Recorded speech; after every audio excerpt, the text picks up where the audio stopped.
गोस्वामी जी लिखते हैं कि कहरी सी बधु सरस मृदुबानी, नारी धर्म कछु ब्याज बखानी। माता अनुसुईया ने सीता जी से कोमल वाणी में कुछ स्त्री धर्म का वर्णन किया है। मातु पिता भ्राता हितकारी, मित प्रद सब सुनो राजकुमारी।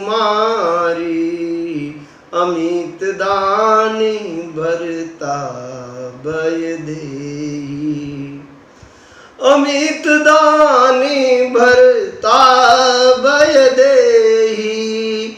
अधम सुनारी जो सेवन ते। हे राजकुमारी, माता पिता और भाई ये सब हित करने वाले हैं, लेकिन इनकी एक सीमा है। परंतु पति अमित सुख को देने वाला है। वो स्त्री अधम है जो पति की सेवा नहीं करे।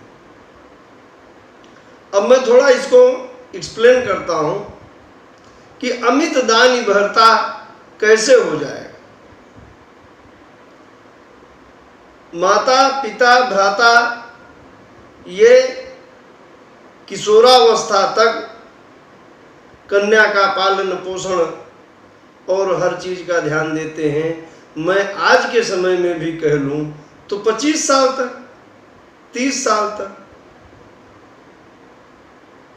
और बाकी का समय कौन पालन पोषण करता है? मां होने का सौभाग्य कौन प्रदान करता है? सुहाग लगाने का, साज श्रृंगार करने का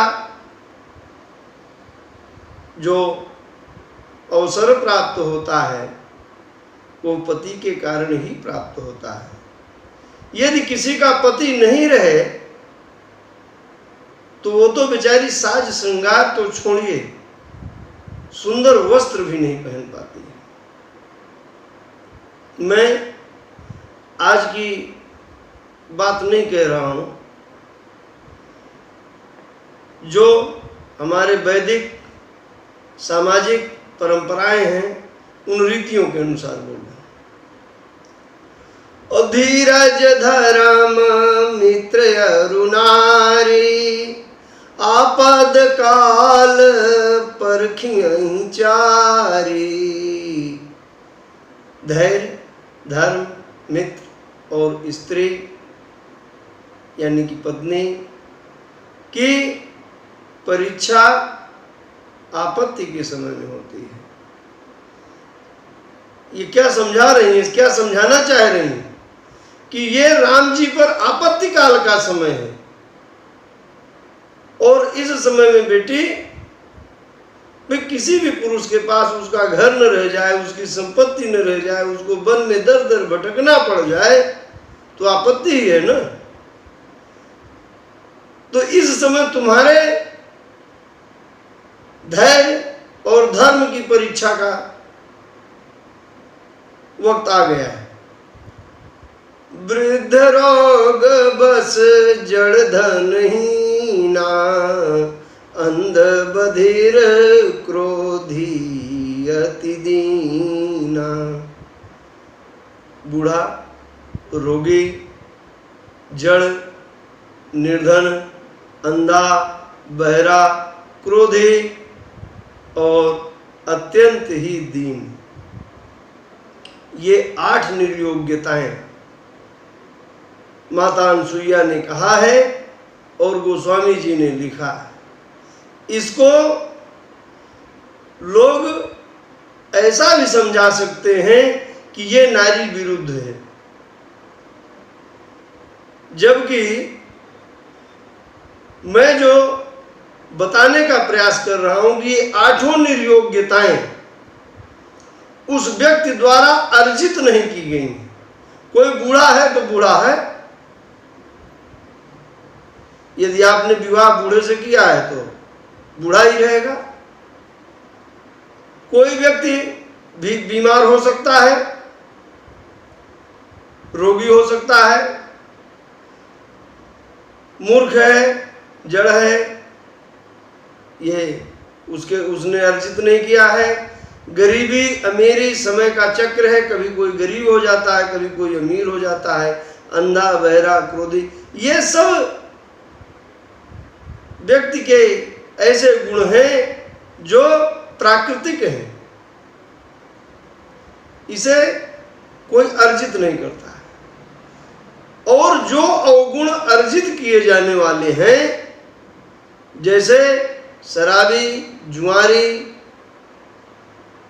व्यभिचारी, अपराधी, गोस्वामी जी एक चौपाई और लिख सकते थे। अगर वो पुरुष प्रधान या पति प्रधान जो भी कहा जाए, जो लोग आलोचक लोग कहते हैं उनको नारी विरुद्ध बताते समय, तो एक चौपाई और लिख मारते, 2 चौपाई और लिख मारते। इतनी चौपाई लिखी तो 8-10 चौपाई लिखने में कोई दिक्कत थी क्या?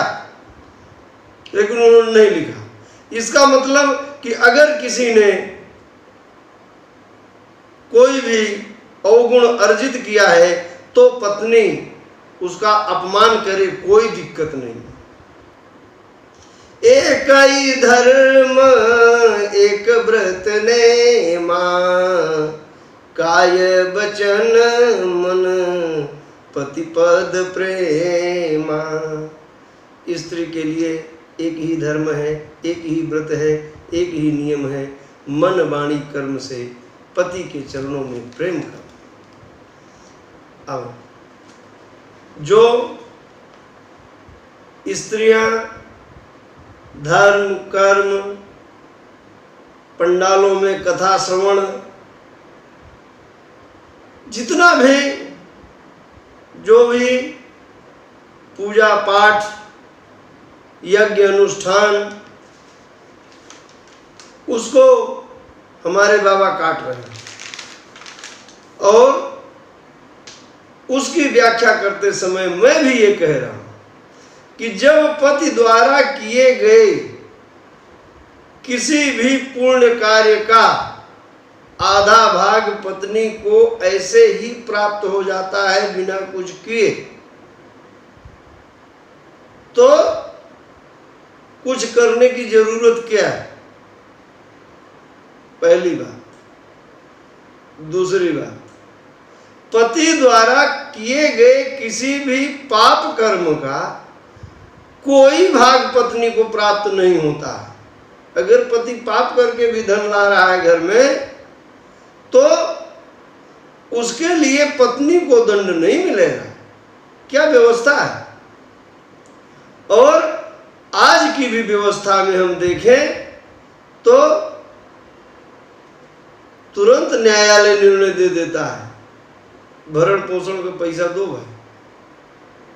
महिलाएं साधु, महात्मा, संत, पीर, फकीर, इनके चक्करों में न आए, इसके लिए गोस्वामी जी ने सावधान किया। क्योंकि ये लोग क्या कर देते हैं, सर्वविदित है। मैं अपनी जबान क्यों गंदी करूं? जगपति व्रताचार विधियां हैं, वेद पुराण संत सब कहाई। 4 प्रकार की पतिव्रताएं हैं। कौन? उत्तम के अस बस मन माही, सपने उआन पुरुष जग नाही। उत्तम स्त्रियां हुए हैं जिनके सपने में भी दूसरे पुरुष नहीं आते। यह एक परिकल्पना है, जहां तक मैं समझता हूं सपने पर किसी का कोई बस नहीं है। और माध्यम पर पति देखई कैसे, भ्राता पिता पुत्र निज जैसे। मध्यम श्रेणी की स्त्रियां वे हैं जो पिता पुत्र और भाई उम्र के अनुसार दूसरे पुरुषों में दिखती हैं। और धर्म विचार समुझ कुल राई, सो निकृष्ट त्रिय श्रुति यस कहाई। जो अपने धर्म का विचार करके कोई भी व्यभिचार नहीं करती है वह निकृष्ट है। 3 हो गया। चौथा, बिनु अवसर भय तेरा जोई, जाने अधम नारी जग सोई। वह अधम स्त्री है जो अवसर न पाने के कारण या परिवार के डर के कारण व्यभिचार नहीं करती तो वो अधम है। पति वंचक पर पतिरति करई, रव रव नरक कल्प सत परई। पति के न रहने पर जो स्त्री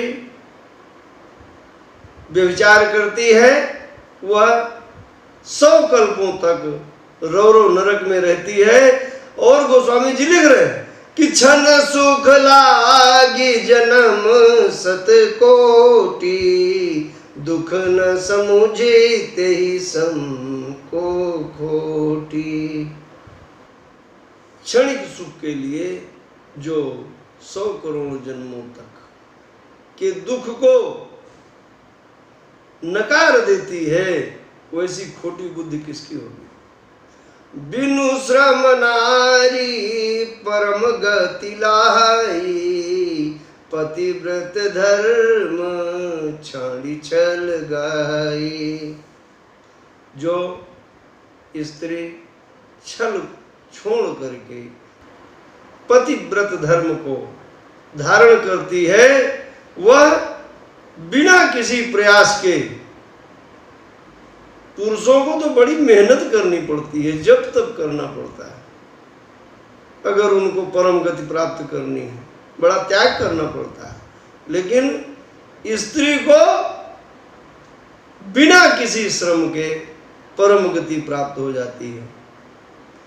पति प्रतिकूल जन्म जहाँ जाई,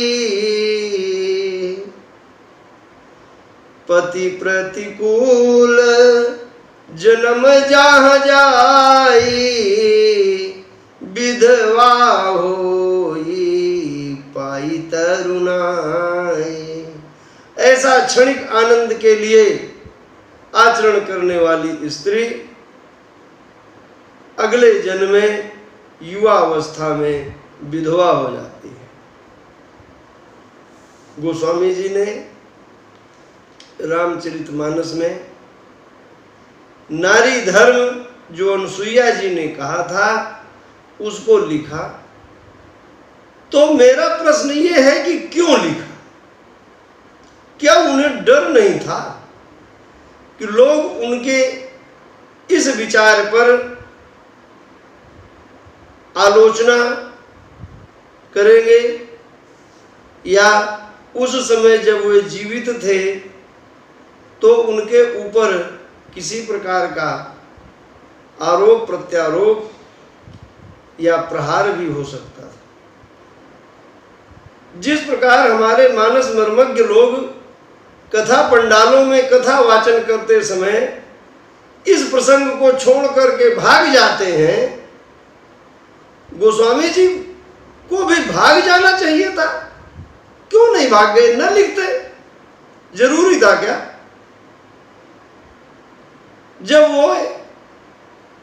जब गोस्वामी जी सीता जी के उस वनवास वाले काल जो राम जी ने दिया था उसको छोड़ करके भाग गए, तो इसको भी छोड़ करके भाग सकते थे। लेकिन उनको समाज को एक दर्शन देना था, समाज को एक शिक्षा देनी थी, समाज को एक व्यवस्था देनी थी, समाज को धर्म का दंड दिखाना था, स्त्रियों को एक भय, स्त्रियों के अंदर एक भय व्याप्त कराना था कि अगर आप व्यभिचार करेंगी तो अगले जन्म में आपको वैधव्य सहन करना पड़ेगा। यह सबसे बड़ा दंड किसी भी स्त्री के लिए होता है। कोई स्त्री विधवा नहीं होना चाहती, और उसी का दंड गोस्वामी जी ने दिखाया है। समझने की बात है कि समाज में जो भी अनैतिक आचरण होते हैं, जो भी अपराध होते हैं, जो भी पाप होते हैं, मैं आगे व्याख्या करूंगा कि अपराध और पाप में क्या अंतर है। तो इसके लिए, इनको रोकने के लिए धर्म का दंड है, समाज का दंड है और शासन व्यवस्था का दंड है। 3 प्रकार की व्यवस्थाएं हैं। धर्म का दंड लोग माने तो अपराध ही नहीं करें। सामाजिक दंड की व्यवस्था आज के समय में शून्य हो गई है। समाज में कोई एक दूसरे की नहीं सुन रहा है, घर में नहीं सुन रहा है, परिवार में नहीं सुन रहा है। शासन व्यवस्था की दंड व्यवस्था इस प्रकार की है कि उस पर कोई टिप्पणी करना उचित नहीं होगा। अपराधी खुलेआम घूम रहे हैं। माता अनुसुईया कह रही हैं, सुन सीता तव नाम, सुमिरी नारी पतिव्रत करहीं, तो ही प्राण प्रिय राम, कहीं कथा संसार हित। मैं जो बातें कह रहा था वही बात आ गई। हे पुत्री सीता, तुम्हारा नाम स्मरण करके तो स्त्रियां पतिव्रत का आचरण करती हैं और करेंगी। तुम्हें राम जी प्राणों से प्रिय हैं, यह वर्णन तो मैंने संसार के हित के लिए किया है।